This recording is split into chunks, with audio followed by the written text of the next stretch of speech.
So a few weeks ago, I went over what I felt were the top 10 strongest first stage Pokemon. In that list, I had a few rules put into play, namely not including Pokemon that were first stages only because of receiving cross-generational evolutions. But I realized that those guys deserve some spotlight too. So today, I have for you all my top 10 strongest not fully evolved Pokemon. In this video, I'll be discussing what I feel are the best Pokemon that still have an evolution under their belt, whether they're on their second stage or not. So that will include the likes of Pokemon such as Scyther, Glygar, and Tangela. With that said, I hope you guys enjoy my list, and let's get this video started.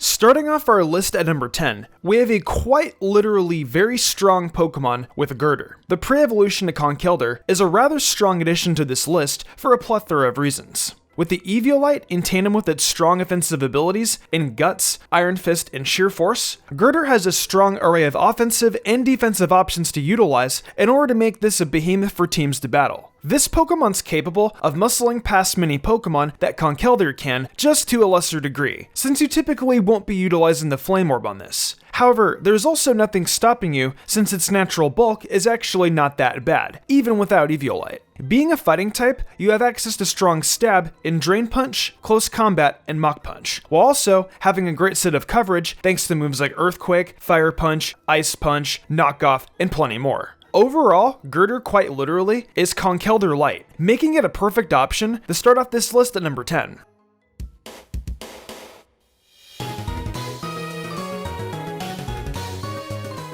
Our number 9 option on this list brings us back to every cave in Kanto ever with Golbat. Golbat's a Pokemon that has always been a very useful Pokemon due to its typing and move pool, being a poison type with reliable recovery and plenty of good utility options such as Taunt, Super Fang, Defog, and Haze. Golbat also, for such a defensive Pokemon, has a fairly noteworthy presence offensively. Boasting a base 80 attack stat, it can actually do a fair bit of damage back to opponents, with moves like Brave Bird. However, that attack stat sadly doesn't help with attacks like Poison Fang, which is its best physical poison stab as it doesn't get cross poison until Crobat. Between Toxic and Super Fang though, you don't need much else to damage opponents though, so this attack stat only being base 80 doesn't matter a whole lot, even if it's helpful in certain scenarios. Golbat is still a fairly strong defensive behemoth though, but it's not quite the defensive level in either typing or stats, which puts it at only number 9 on today's list.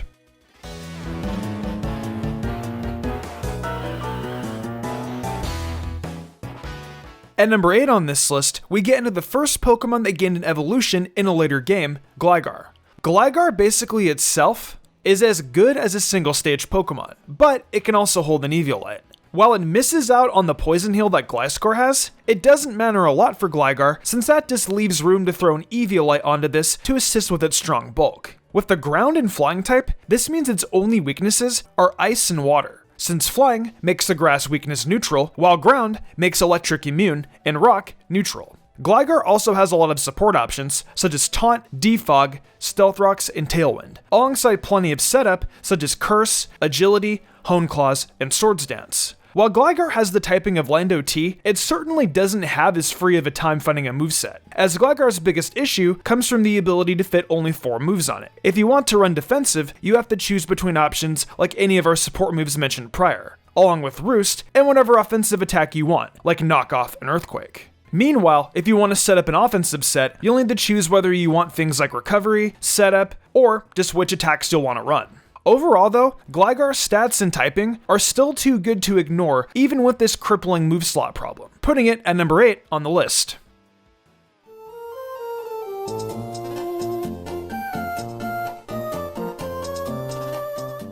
Number 7 on our list comes from one of Kanto's original bugs, Scyther. Scyther may have a pretty bad defensive typing, but offensively, Bug and Flying is no slouch. Scyther with its incredible base 105 speed and attack, while having stabs such as U-Turn, Bug Bite, and Dual Wing Beat is pretty terrifying. Pair this with Technician, and you're basically firing off base 120 Dual Wing Beats with also a base 90 Bug Bite. Not only that, but you'll have setup options like Swords Dance and Agility to make this a terrifying threat to most things besides Steel types. If you need to get past Steels, you'll still have options such as Brick Break though, which also handle Rock types that break down Scyther. Speaking of rocks, thanks to heavy-duty boots, this generation, Scyther no longer needs to fear stealth rocks, which causes it normally to have taken 50% in past generations. In general, this allows for Scyther to come in and destroy teams offensively a lot more reliably now, since your opponent can't just set rocks and pray. If boots aren't your thing, this also makes for a strong Scarf option thanks to its incredible speed, as well as a strong Eviolite mon, despite not being a defensive option due to its natural bulk of 70 HP and 80 in both defense stats. Overall, Scyther is actually a really strong option, and easily deserving of the number 7 spot on this list.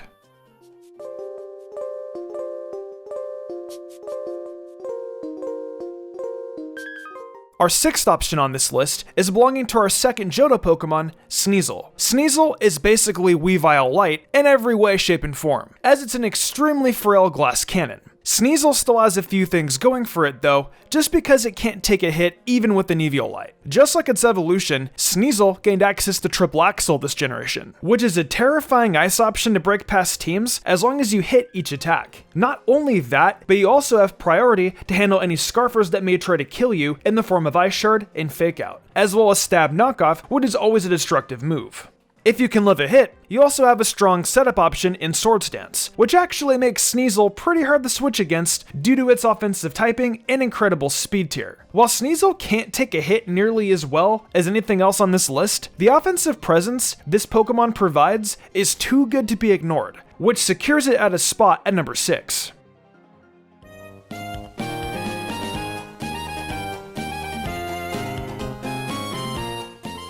We have at our number 5 spot, Piloswine. Piloswine is probably, of everything mentioned so far, the best middle ground for a strong defensive and offensive option. With the ground ice typing, this Pokemon has access to Stab for 2 of the most threatening offensive typings in the entire game. While unlike Sneasel, this lacks Triple Axle, you still have access to Icicle Crash, as well as Ice Shard and Earthquake for other stab options. Piloswine is also an incredible hazard setter for Stealth Rocks, due to the fact it typically only needs the aforementioned Ice Shard, Icicle Crash, and Earthquake. But if rocks aren't your thing, you still have access to things like Screens and Toxic to utilize. Piloswine's ability in Thick Fat helps it not only help thanks to its typing being neutral to ice, but it also helps take on fire types easier that would otherwise threaten this. Pair that with an Eviolite, and this becomes a very fat Pokemon to break down. The only thing really holding this back is a lack of reliable recovery, but you'll still pose such a threat to any opponents anyway.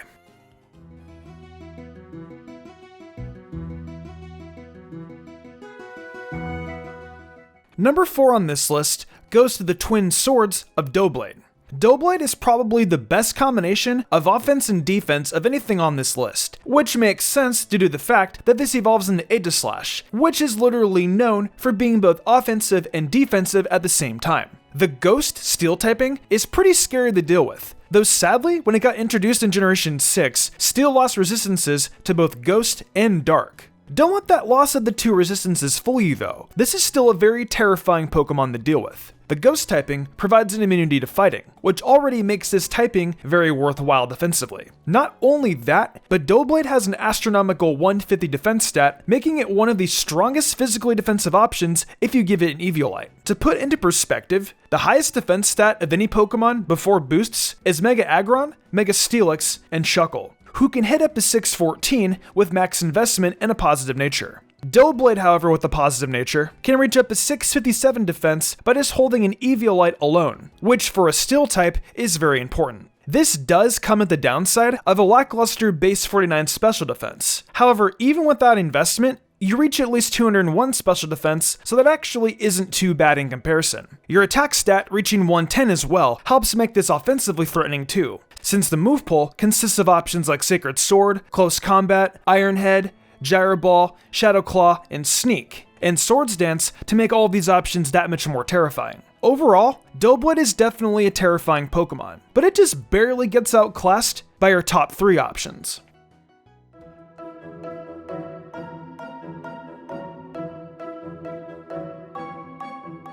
Starting off our top 3 Pokemon, we have none other than Porygon 2. Porygon 2 is one of the few Pokemon that can actually give its evolution a true run for its money, as Porygon 2 is such a terrifying defensive normal type. With defensive stats of 85 HP, 90 defense, and 95 special defense, This Pokemon is one of the most annoying mixed walls in existence to kill thanks to Eviolite. Not only that, but having the option to use just a normal recover is so valuable, unlike things such as Roost on other Pokemon mentioned so far that may lose out on immunities to ground or even potential resistances that the flying type would provide. Porygon 2 is also one of the few fat Pokemon that, even without investing into its offenses, doesn't need to worry about being passive offensively either. Its abilities, being either download or analytic, can help it offensively. Porygon 2 also has a plethora of support options such as Trick Room, Teleport, and even Trick if you want to catch your opponent off guard by not running Eviolite. Overall, Porygon 2 is one of the most terrifying Pokemon that is unevolved. However, there are two Pokemon that just barely surpass it.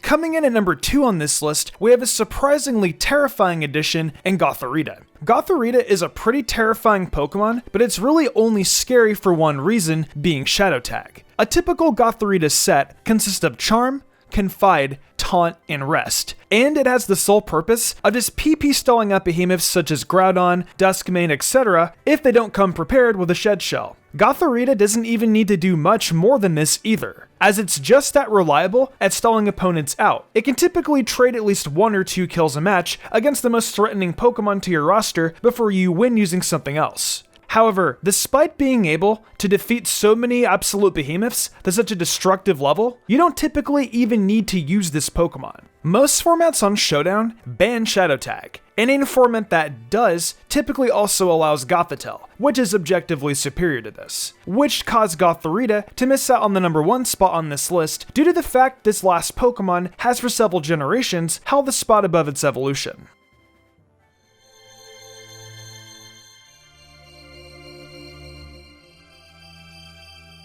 At number 1 at this list, we have the undisputed queen, Chansey. Nothing even touches Chansey's glory, as Chansey's been a menace since its conception. Chansey was one of the strongest Pokemon in competitive in Generation 1 thanks to the combined special stat. In Generations 2 to 4, it was surpassed by Blissey for sure, but still one of the strongest options for a special defensive wall in the entire game. However, in Generation 5, Chansey received a massive buff. Eviolite was basically made for Chansey, making it one of the most annoying Pokemon in existence to kill off, even walling the likes of a Pokemon such as Kyogre, which with the rain-boosted Water Spout at full HP needs to be modest choice specs to even have a rolled to 2-hit KO special defensive Chansey. Keep in mind, that's a 150 power base move, boosted by 1.5 times by Rain, Stab, and choice specs, only having a 21.5% chance the 2-hit KO a special defensive Chansey. That's absolutely insane to think about, and most other special attackers can't even dream of hitting nearly as hard as Kyogre in that instance. If you aren't already convinced at how strong Chansey is, the fact Chansey can surpass most threats by selecting Seismic Toss, Soft-Boiled, Toxic, and Teleport is pretty insane, since with this, you'll be able to spread Toxic and Teleport out after sponging attacks, to then bring in more offensively threatening Pokemon. Chansey also can pass the second highest wish in the entire game, second only to its evolution, Blissey, which with Eviolite, it's debatable if Blissey is even worth using over this Pokemon. Overall, Chansey's an absolute nightmare, and it would most likely even be in contention for one of the best defensive Pokemon, including fully evolved Pokemon, let alone among the strongest not fully evolved Pokemon.